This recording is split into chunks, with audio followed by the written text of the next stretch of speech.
à tous et bienvenue dans ce nouvel épisode du Crash Test en partenariat avec le Why by BNP Paribas. Aujourd'hui, nous recevons Émilie Gariel. Elle est la cofondatrice de Brennus Analytics. Bonjour Émilie. Bonjour. Alors vous allez pitcher en regardant la caméra. Qu'est-ce que c'est Brennus Analytics ?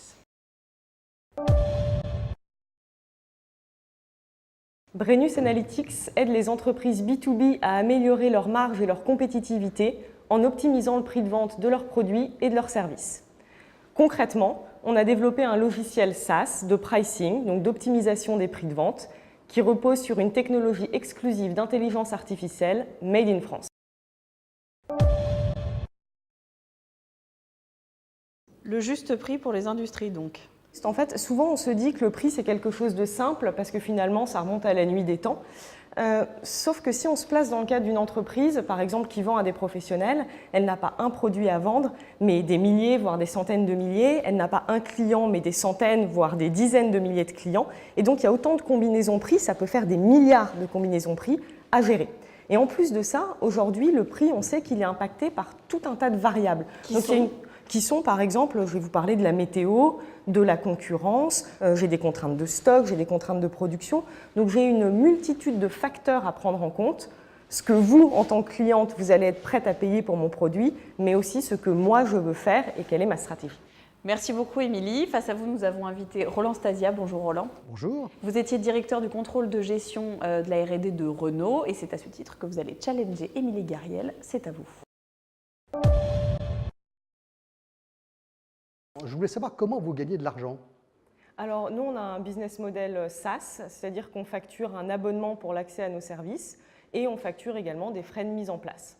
Est-ce que vous utilisez pour les prix de vente, pour vos propres prix de vente, Brennus ? À ce stade, pas encore, puisque nous, notre solution, elle est très adaptée au cas où on a beaucoup de produits, beaucoup de clients et une certaine quantité de données. Je rêve du jour où on aura besoin de notre IA pour fixer nos prix de vente. Est-ce que vous êtes capable de prévoir des prix de produits ou de services très innovants ? Alors, je prends deux exemples du B2C pour me faire comprendre.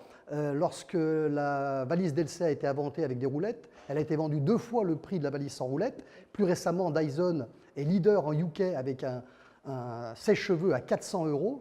Comment auriez-vous pu prévoir un sèche-cheveux à 400 €, par exemple, voilà. Comment cet outil est capable de gérer l'intangible ? Il y a des choses qu'on peut faire et il y a des choses qu'on ne peut pas prévoir.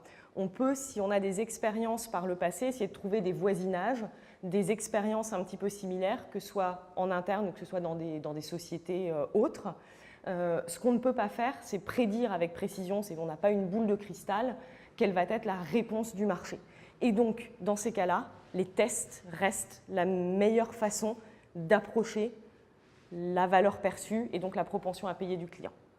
La branche innovation du groupe Muliez vous soutient financièrement et on sait que c'est une famille qui aime le secret. N'est-ce pas gênant pour votre notoriété à cacher un petit peu vos clients comme ça? Il n'y a pas un risque?